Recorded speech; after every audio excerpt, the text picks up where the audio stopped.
Hallo Freunde, herzlich willkommen zurück auf meinem Kanal.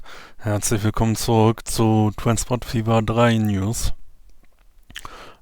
Jetzt habe ich für mich persönlich auch mal die letzten Tage die Schocknachricht etwas sacken lassen. Als letztes gab es ja die News, da hatte ich auch schon ein Video zu gemacht, dass Urban Games eine Partnerschaft mit Paradox eingeht fürs Publishing. Wenn ihr mein letztes Video gesehen habt dazu, habe ich mich ja ein bisschen zu sehr reingesteigert in das Thema, weil da schon meine Bedenken sehr, sehr arg groß sind. Nichtsdestotrotz, jetzt habe ich es ein paar Tage, wie gesagt, sacken lassen, auch für mich einordnen zu können auch.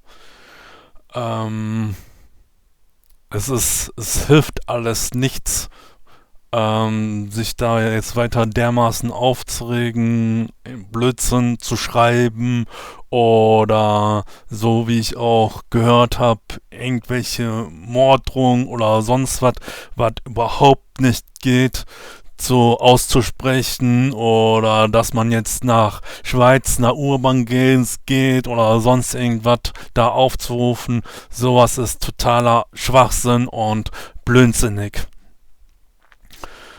Wir sollten einfach abwarten und Tee trinken.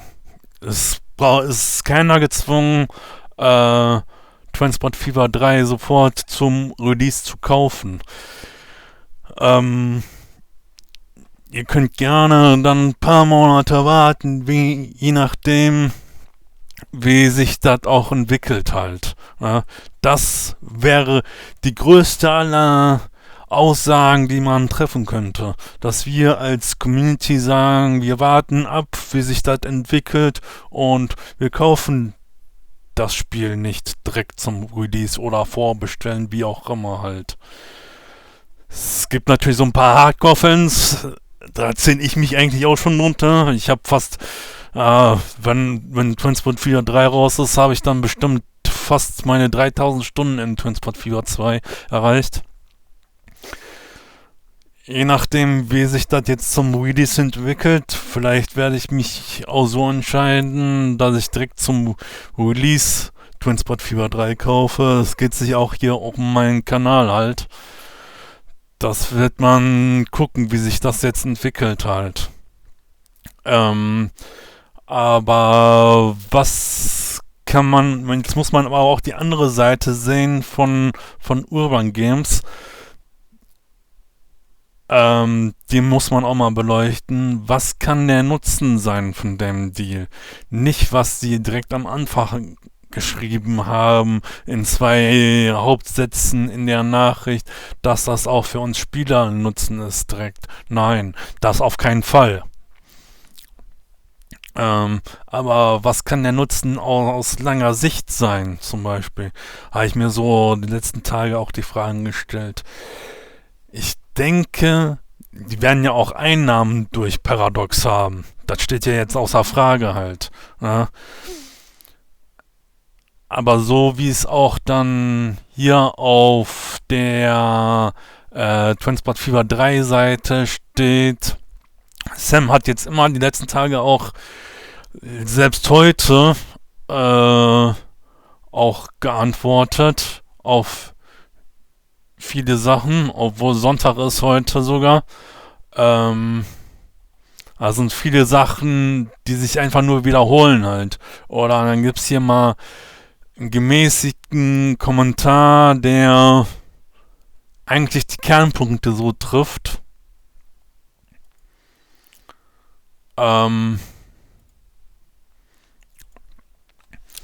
Der sagt dann, bittet darum, nicht diese Hauptkernthemen zum Fehler zu machen, die Urban Games eingehen sollte, auf keinen Fall. Aus unserer Sicht was absolutes No-Go wäre. Und dann ist jetzt natürlich übersetzt hier, ist natürlich nicht so gut übersetzt, ne? Aber das könnt ihr alles so nachlesen. Und Sam antwortet da immer drauf, ist zwar immer die gleiche Antwort halt, dass wir zu große Sorgen uns machen, zwischen den Zeilen gelesen, dass wir uns zu große Sorgen machen, dass Paradox überhaupt kein Mitspracherecht hat in den Kernthemen und so weiter und so fort. Das kann natürlich bei Transport 4.3 alles möglich sein, jetzt zum Release. Was danach kommt, das wird dann entscheidend sein. Ich denke mal, für die PC-Version ist das jetzt schon alles soweit abgeschlossen. Es dreht sich ja sowieso nur noch die heiße Phase der Beta-Phase um die Konsolenversion halt.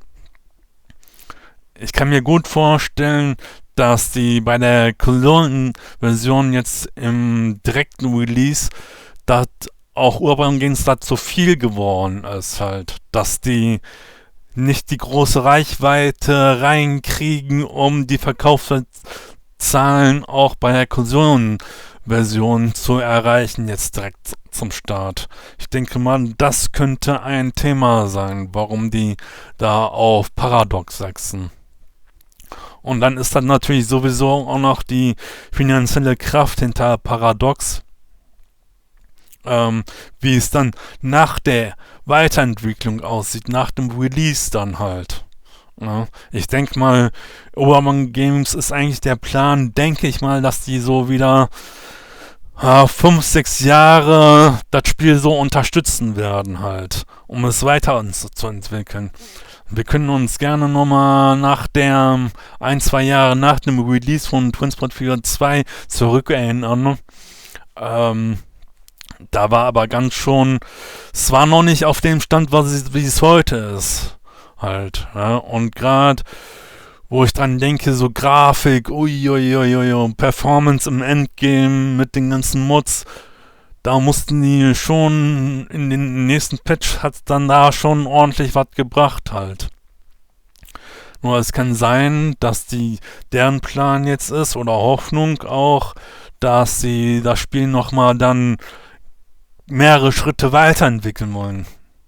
Was ist mit KI-Konkurrenz und so weiter? Das wird ja, so wie ich es jetzt rausgelesen habe, in ein paar Medienberichte, wo es die erste Beta-Version für die Presse gab, im Anfang, Mitte Dezember. Da konnte man ja erfahren, dass in der Kampagne eine Mission sich auch um KI-Gegner sich dreht, die zwar noch sehr im Schlafmodus ist, sage ich mal, aber das könnte so ein Feature sein, was Urban Games dann vielleicht im späteren Verlauf von Transport 4.3 dann entwickeln oder reinbringen möchte. Wie sieht's dann mit Multiplayer aus?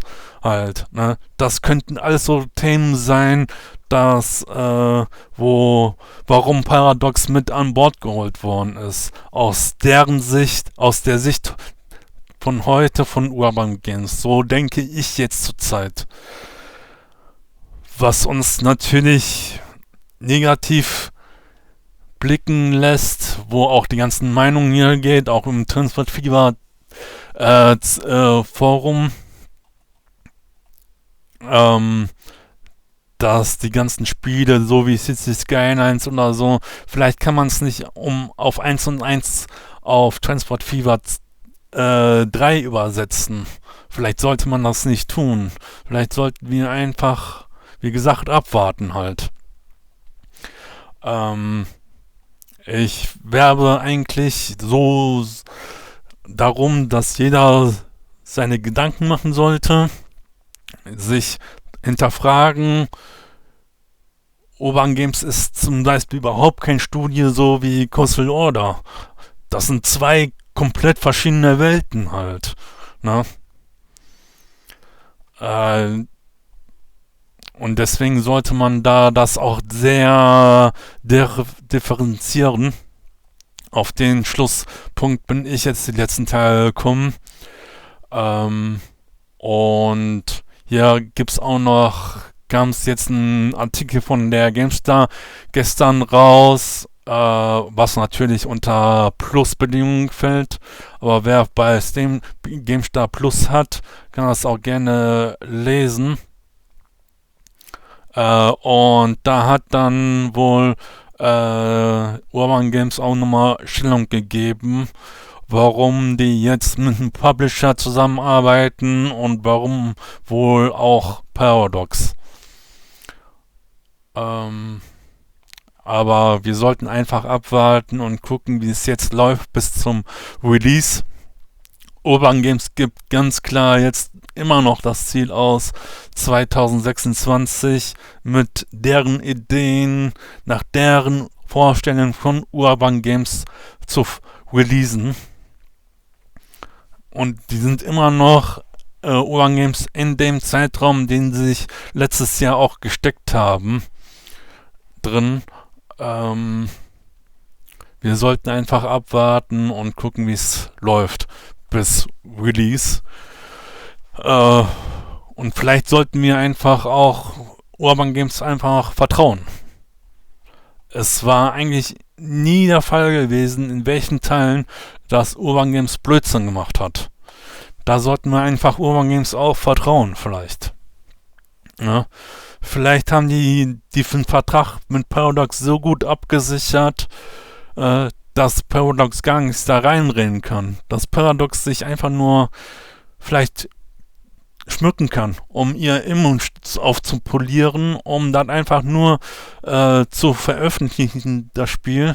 Und mehr ist für Paradox auch nicht drin. Wer weiß, wie die Verträge aussehen halt.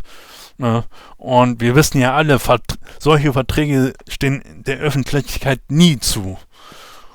Ne? Und wenn diese Verträge öffentlich wären, dann bist du kein guter Vertragspartner. So ist eigentlich die Welt halt auch. Ne? Und deswegen werden wir auch nie da Zugriff haben. Und deswegen können wir eigentlich auch nie sagen, wie gut dieser Vertrag halt ist, ob der die ganzen Absicherungen hat. Wir sollten einfach Urban Games drauf vertrauen. Halt. Ja. So finde ich jetzt. Und wir sollten uns jetzt aus keiner Meldung mehr verunsichern lassen, aus keinem Schock mehr raus halt. Ne? Natürlich war das blöd. Ne? Wir waren alle natürlich der Meinung gewesen, Urban Games hat keinen Publisher, die veröffentlichen selber. Ne? Aber vielleicht hat UG einfach gesehen, wir brauchen jetzt einen Publisher. Das wird uns einfach eine Nummer zu groß hier oder so. Ne? Ne? Wir sind nur ein kleines bis mittleres Studio von 20, 25 Mann und ein paar Freie jetzt dazu halt. Ne? Ne? Um das nicht alles über den Kopf wachsen zu lassen, halt, ne? Um vielleicht nicht die Konsolenversion doch zu verschieben und nur die PC-Version zu releasen dieses Jahr. Vielleicht hat man dann schon im Voraus gesehen, da leuchtet rot was auf, wir schaffen das alles nicht. Lass uns einen Publisher jetzt nehmen. Auch wenn wir uns da Ärger mit einfangen, vielleicht haben die auch so gedacht. Wir sollten da wirklich UG drauf vertrauen halt. So ist jetzt meine Meinung und ich hoffe, so denken jetzt auch ganz viele drüber. Also gut, Freunde. Ich hoffe, dass wir Urban Games vertrauen können und dass Transport Fever 3 das beste Spiel der Reihe des Genres wird, den wir überhaupt erleben durften.